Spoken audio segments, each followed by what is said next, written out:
Hey folks, how's it going? What I'm going to do in this lesson is I'm going to just give you a overall kind of just FYI on typography.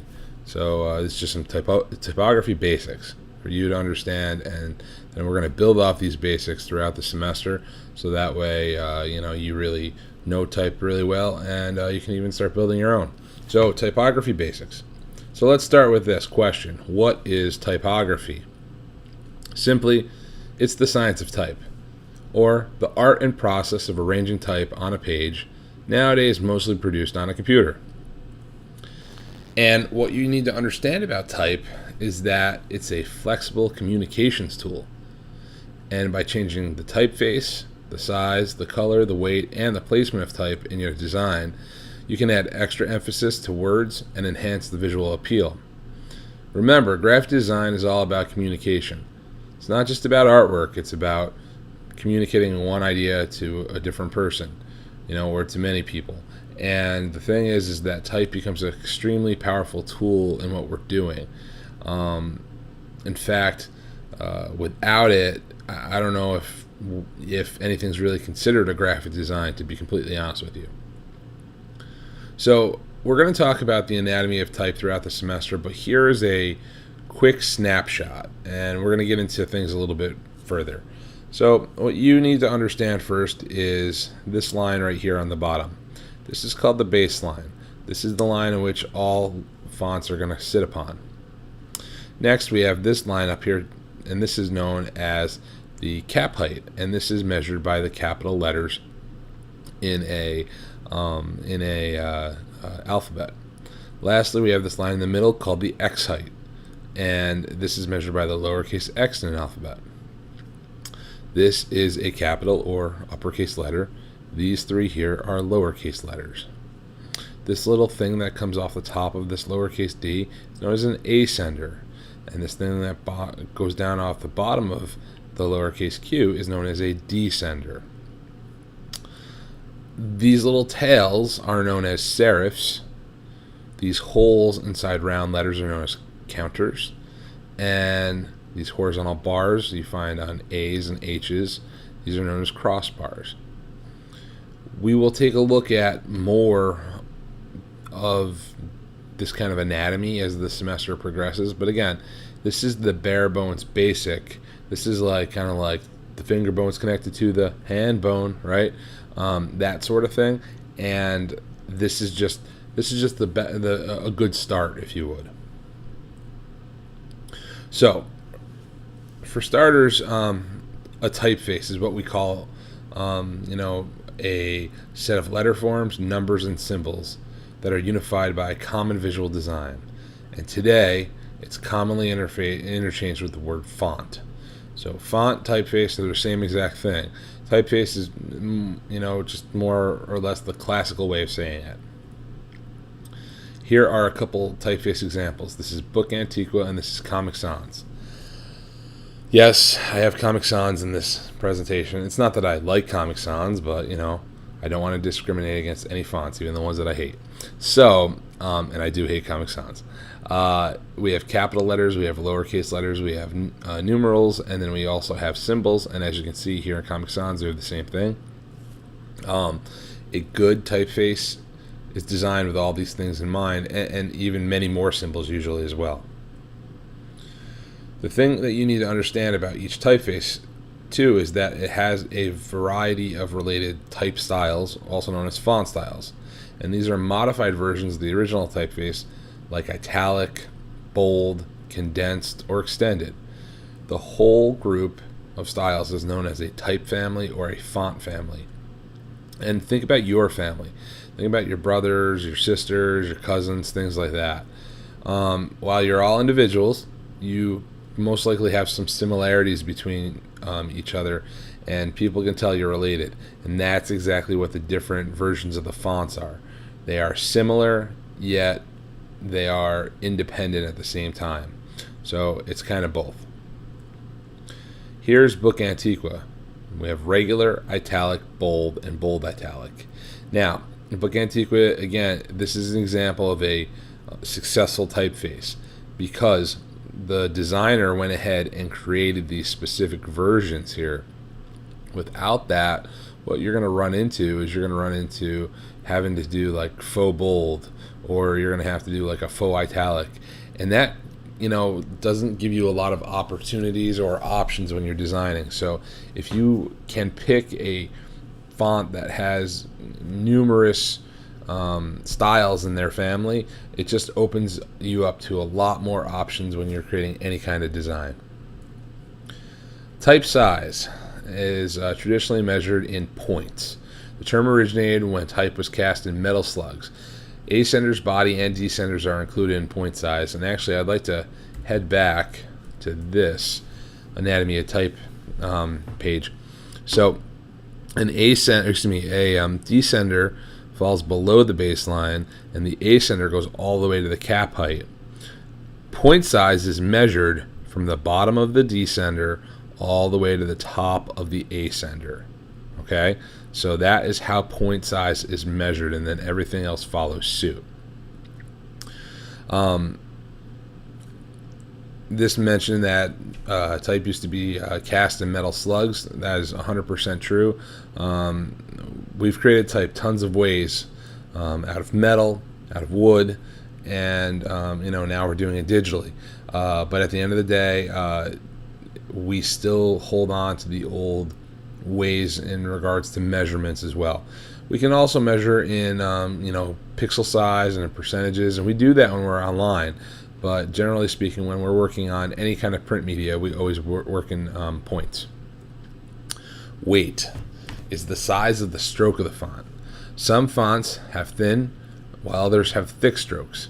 And a well-developed type family offers a range of weights, like light, regular, semi-bold, bold, extra bold. And as I mentioned before, if you use a type family with varying weights, it just opens up your design options. So, Times New Roman. Here are all these different sizes for Times New Roman, but Times New Roman will come in a bold version, and most likely a black version, a condensed version, an italic version. So there are many different options here for Times New Roman. Impact, on the other hand, only has one weight, and this is it. And the problem is with a font like Impact is when you have it up here at 48 point, it's pretty legible. But when you get it down to 12 point, or maybe even smaller, like 9 point, you can't really read it. So you really want to try to go for these kinds of fonts when you're picking them. Again, things that have multiple weights to them. So we have letter spacing, we have leading, and word spacing. Really important. So letter spacing is simply the space between individual letters and characters. We call that kerning. Leading is the vertical space between lines of type, and word spacing is the space between words. And here they are in action. So letter spacing versus letter spacing, leading versus leading, and word spacing versus word spacing versus word spacing. And we use these tools quite a bit because at the end of the day, we want all text to be what we call legible or readable. And legibility is the ability to understand what text is saying when it's large, like in a title. And readability is the ability to read it when it's in a paragraph. And all three of these things are extremely important when you're dealing with both legibility and readability. And I won't lie, these are the things people skip over all the time. And in future videos, you're going to hear me talk about them quite a bit, because this is some of the most important stuff when it comes to type. As I mentioned earlier in the semester, the problem is that people don't respect type, and they just kind of let things go by the default. And that's something that you will learn taking this class. Default is not an option for us. Alignment. Ultimately, text can be aligned multiple ways on your pages. Left aligned text is useful because just about anybody can read it. And in our culture, in the Western world, that is how everything is set up. Right aligned text is used more sparingly because of this irregular left edge. But in the Eastern world, this is generally how everything's set up. Centered text is popular for short amount of text, like flyers or wedding announcements, and justified text is a common trait found in magazines and newspapers where they will just simply fill the box up with text. Categories of type. There are multiple what we call classifications of type, which we're going to get into again as well, but there are categories. And we can narrow, all the different typefaces down into just a handful of categories. After that, you start talking about classifications, but we won't get to that today. So the first one is a serif, and the Roman serif originated in Rome, and essentially it was a stroke that was added to the ends of letter forms. So these things right here, these little tails, if you would, these are, or feet in certain instances like this, these are known as serifs. They tend to also be prevalent with fonts that have both thick and thin parts to them. And they are, considered to be a classical kind of old style font. Sans serif means, sans means without, so it means without serifs. And these were created during the Industrial Revolution. And during the 20th century, many more sans serif typefaces were created because they looked more streamlined. They looked modern. They held a certain kind of, what's the word I'm looking for? Gusto to them compared to what was there before. Script. These are typefaces that convey the feeling of handwritten designs. And depending on your design, script can either be formal or informal. So this is a really informal script that we have here, but if you think about it, think of like a wedding invitation and like the calligraphy formal script that you may see on there. The thing about script is that more and more, especially with the advent of hand lettering, it's becoming a little bit outdated. So you have to be careful when you're using it, and you also have to be careful in the fonts that you do pick. Decorative. Okay, so these are typefaces that are hard to categorize by default. So we just drop them into one category called decorative. They're also the kind of typefaces that are kind of what I joke about as one-note jokes. So this one here, this is called jazz because, as you notice, it's made out of a piano, and every single letter is made out of a piano. You also find ones like there's one called mythos or mythos, and that one is made out of like dragons and like griffins and things you would find in myth, right? You'll also find another one that looks like Santa's sleigh and reindeers, and that's some sort of Christmas font. You'll find a font out there called Star Killer, and Star Killer looks just like a font for Star Wars. So these are all decorative fonts. They tend to only work for like certain things. They won't work for everything. I love Star Wars, but I would never really see myself using Star Killer font, simply because it's intended to work with a logo for a movie. That's about it. It's not intended to be thrown into a paragraph.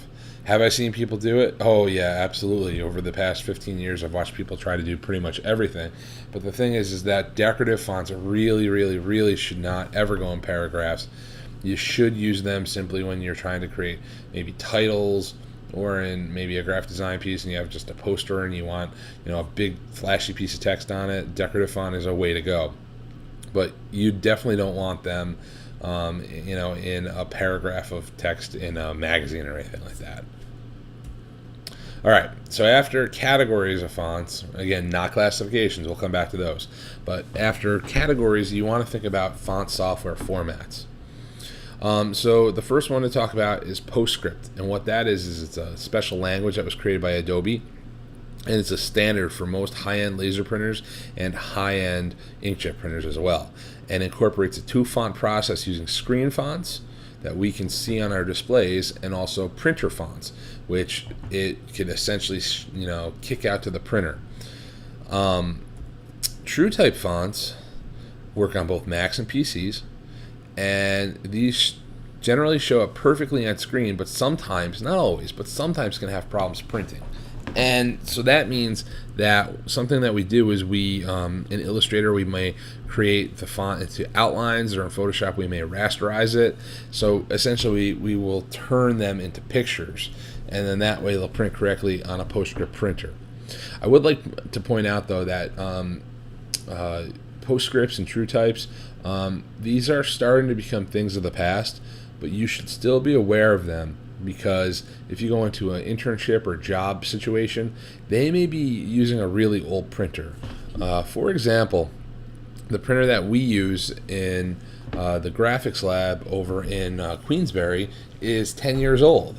I had a discussion today with a couple of the faculty whether, what do we do with it? Should we start to look for a new one? And somebody goes, well, it works really well still. And the answer is, yeah, it does. So we could probably get another 3 or 4 years on that, knock on wood. And just like that, you could find yourself in a situation where you could get quite a few years out of a printer, so there's no need to get a new one. So you may run into these PostScript printers that really need special kind of fonts or need like TrueType fonts rasterized. That's a real thing you might see one day.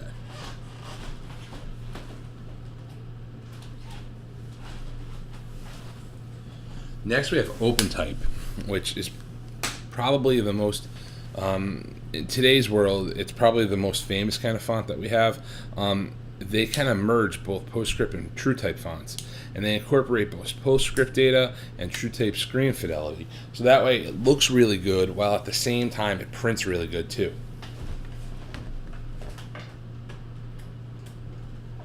I'd like to point out that most folks who are making fonts out there and giving them away for free will create them as TrueTypes, but some will be able to create them as PostScripts too, or excuse me, OpenTypes too. Generally speaking, PostScript fonts are never going to be free. They will usually come licensed with softwares like Adobe softwares or like Microsoft softwares or operating systems, things like that. But very rarely are they free. When you see TrueType fonts, a lot of times the softwares that people use to create them are either free to cheap, and then when you see people creating things as an OpenType, they've actually gone ahead and they've bought like the expensive software and they're making the fonts, in a professional way. So, if you can download it for free for personal use, but pay $10 for professional use, and you get a client and you're going to make more than $10 on your project for them, do the right thing. Throw that designer that $10, throw that designer that $15, because that's the only way that they're going to be able to keep up with making new fonts. And the thing is that new fonts are made every day, but there's a lot of bad fonts out there versus really, really nice quality looking ones.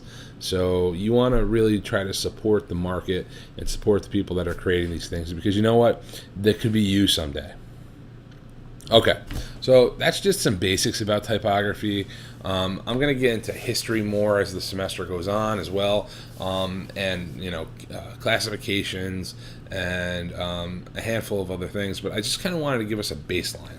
But before I'm done, I want to go through a few simple rules with you.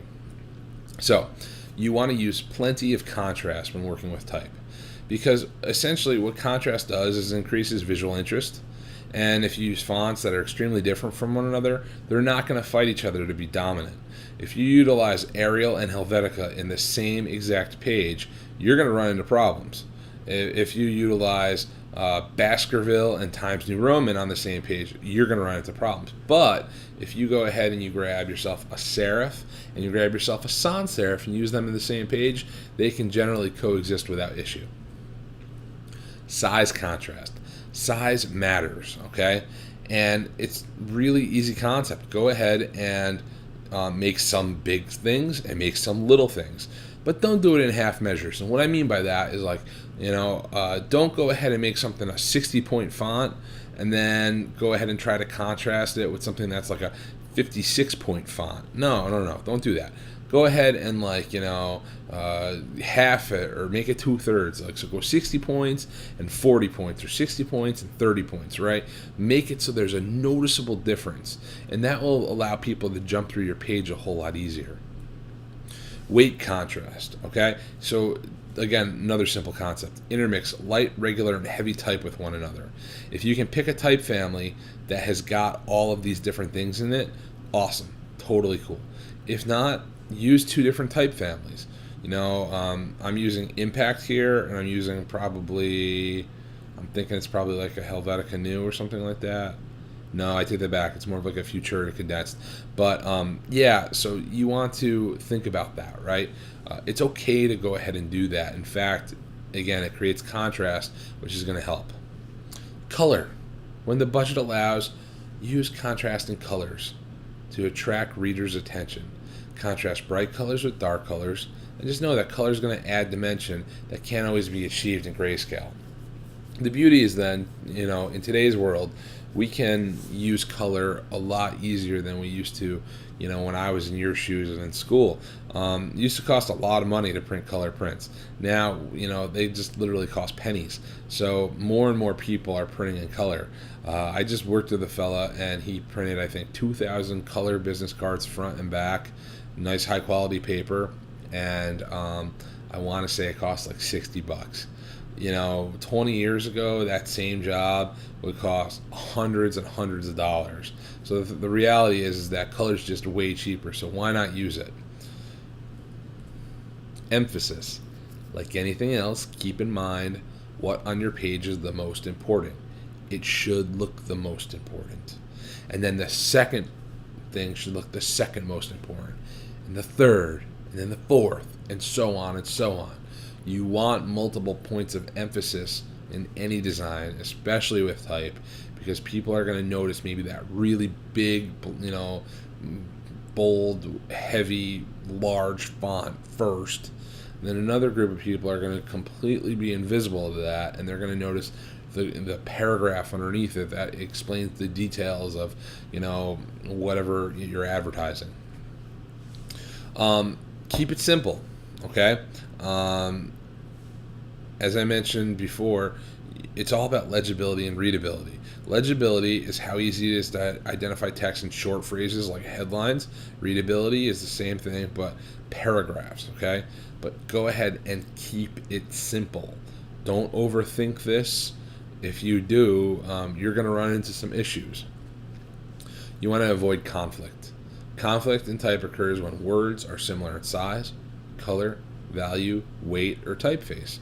And just mix it up. And just know that without contrast, it's going to be boring. So here are some combinations that work. If you use sans serif fonts in headlines and serif fonts in body copy, that is a tried and true method. It works very well in print. On the web, or if you're going to do a presentation, do the reverse, and it works out really well as well. In the beginning, use no more than 2 type combinations in a design. So that doesn't mean that you have to limit yourself to families. So if you pick yourself, let's say, Book Antiqua, we saw earlier in the presentation that had 4 styles in the family, right? So you could use Book Antiqua, and then you could go ahead and use, like an Avenir or something like that, right? 2 contrasting fonts, one a serif and one a sans serif, and they both have a bunch of weights available, so that's going to help you out. One of the things that people tend to do when they're just kind of starting out is they use like 7 fonts in a project, and man, it's all over the place. It's hard to understand what the theme of the project is and what the concepts behind it are. So in the beginning, limit yourself to 2. Only use 1 decorative typeface per page, and this comes back to that whole conflict thing. These things are flashy. These things are not meant to, they're more meant to be legible than readable. So, really use 1 per page, and don't ever put it in body copy. Avoid using 2 serifs or sans serifs together on a page. Again, trying to avoid conflict, right? So you want to create things that look a little bit different. If you use, again, like Avenir and Helvetica, they are different from one another, but really similar at the same time, and they're gonna butt heads and fight. You want to emphasize headlines and titles more than body text. That seems like pretty common knowledge. And start your experiments with classic typefaces. So, like, go ahead out there and pick some ones that have been around for a while, like Bodoni or Dido or Baskerville, Garamond, or if you want some sans serifs, go ahead and look into like your Helveticas, your Futuras, even like Avenir, even though it was in the late 80s. That's cool. Try to avoid going to like the free font website. Like defont.com is a great website, but try to avoid going there and grabbing all kinds of weird decorative fonts and experimenting with those. Experiment with the classics first, and then after that, build off of that. And you'll find that you will get a much better handle on typography in general. Here are a few things to consider.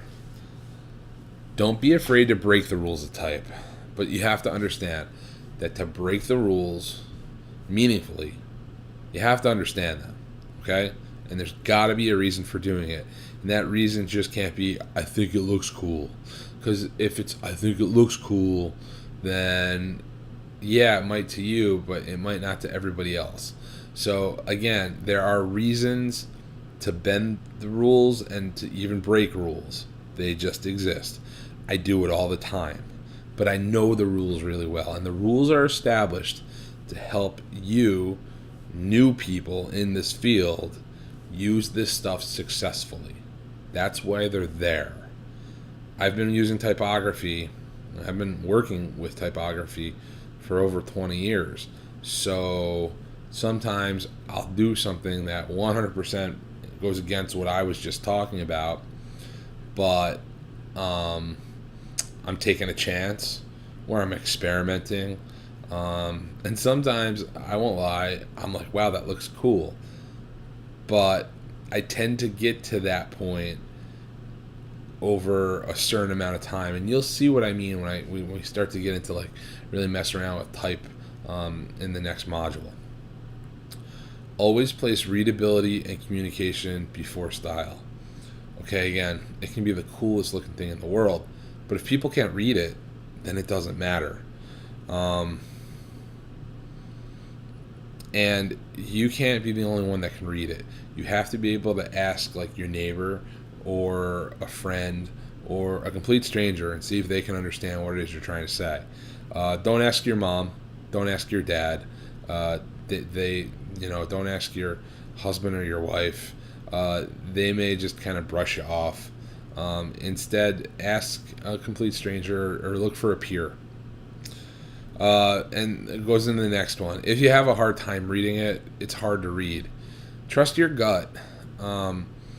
If you've been staring at something for quite some time and for one reason or another it just doesn't seem to click with you, go ahead and change it up. Don't bother somebody and ask them and say, hey, can you read this? And especially if you can. Don't do that to people. Consider the page format and the purpose. So, if you're going to go ahead and you're going to create a book of poems, or if you're going to create a invitation to something, it makes sense that you would go ahead and you would center that type. But if you were going to write a term paper, you wouldn't center 9 pages of fonts, about with a paper about like the nuclear crisis in North Korea or something like that. You wouldn't do that. No. So you got to think about the format of the page and the purpose behind it, right? So think about that, especially when you're thinking about alignment. Type should be appropriate for the tone of page and should appeal to the audience. So when I get that wedding invitation in the mail, I really want to have that kind of calligraphy style script. I want it to kind of move really well, to have some rhythm in it. And when I read the what it says, I want it to sound fancy in my head. So, when it says, "Today I will marry my best friend," I want it to be like, "Today I will marry my best friend." I want it to kind of read that way, internally. Versus, like, if I see a poster for, like, a monster truck rally, and it's in this big kind of, like, heavy metal looking font, it might say Monster Truck Rally Saturday, Saturday, Saturday, but inside my head, when I look at it and I look at, like, the style of the font, it's gonna say Monster Truck Rally Saturday, Saturday, Saturday. And if we intermix those things, if we use the wrong fonts and we have inappropriate messages, then it sounds like Monster Truck Rally Saturday, Saturday, Saturday, or Today I marry my best friend, right? And those things don't mix, right? So you want to be aware of those sorts of things for sure. If you have a kid's lemonade stand, you can use a goofy little font like Chalk Dust or Lemonade. But if you're trying to write a thesis, you do not do anything like that. You want to avoid all caps like the plague. They work essentially in like title designs. They work there. Where they don't work is pretty much everywhere else. Seriously, when you see like a paragraph in all caps, it sounds like somebody writing a very strongly worded letter to their congressman. So don't do that. Just because a program will let you apply bold, italic, and outlined all at once doesn't mean it should be done. You can probably like climb to the top of your building that you live on, right? And like I can climb to my attic, and I can go out the window, and I can literally jump out of it right now. I can climb to the top of Washington Hall in Queensbury and jump off the roof. But just because I can doesn't mean I will. That'd be silly. I'd break my leg or kill myself. And the thing is that the softwares will let you to do or allow you to do these things. Don't fall for that trap, okay? In fact, try to stop using bold, italic, and underlined in software. Don't do that sort of stuff. Try using real fonts. So, like, if you want a Helvetica font, but you want an italic, use the italic version that they created, and it's going to work out a lot better. And usually, when you want to add emphasis to a page, to some type thing like that, there are a lot of other ways to do it than just slapping like an underline underneath them or putting them all in outlines. There's just so many different things you could do. Alignment, letter spacing, word spacing are all critical to readability. That is just the truth. That's something that, as the semester progresses, again, as I mentioned before, I am simply going to go ahead and slam that on you over and over and over again. That is the difference between somebody who just last second throws some type together versus a typographer. A typographer will spend time massaging those letter forms, massaging those words, making things easier to read. Somebody who doesn't care, does copy and paste and walks away. And if all else fails, just KISS it. KISS is an acronym for Keep It Simple, Stupid. Now, I want to make you aware that this acronym came from the Navy, and it essentially means not that people who were in the Navy were stupid, and I'm not saying you're stupid either, but people in the Navy, they were a bunch of engineers, and they were making all these crazy motors and stuff like that, and they were creating all of these things that people will go ahead and use on ships. And one of the head techs, one of the head engineers, just said, you got to keep this simple. If something breaks and they're out on the ocean, you can't expect them to A, know every single tool under the sun, and B, have to, repair it with a special, part. So you have to go ahead and keep these concepts simple. And you know what? That concept has moved along through manufacturing, for the past, 60 or 70 years. Think of like a two-stroke engine, right? It's the same engine in your lawnmower, that's in your weed whacker, that's in your chainsaw, that's in your snowblower. It's all the same, right? So if you know how to do one, you can generally take care of the other ones pretty simply. So same in typography. Don't overthink it. If all else fails, kiss it. And then that way, people who have no idea what typography is are going to understand it. Okay? If you overthink it and make it only for the typographer, then the message won't get to the masses, and then you're not doing your job and you're not communicating. Okay? So these are all important concepts. This is all just an overview of typography. Again, going to, dive a whole lot deeper in it, but wanted to point out just some basics so we have a baseline. Okay? And as we continue in the semester, again, you're going to build off of what we talked about here in this presentation, and essentially you're going to be able to not only understand different classifications of type and know better ways to use type, but you're going to learn how to make it as well, and learn about its history, and hopefully not make the same mistakes that others have as well. So thank you, and hope you enjoyed the presentation.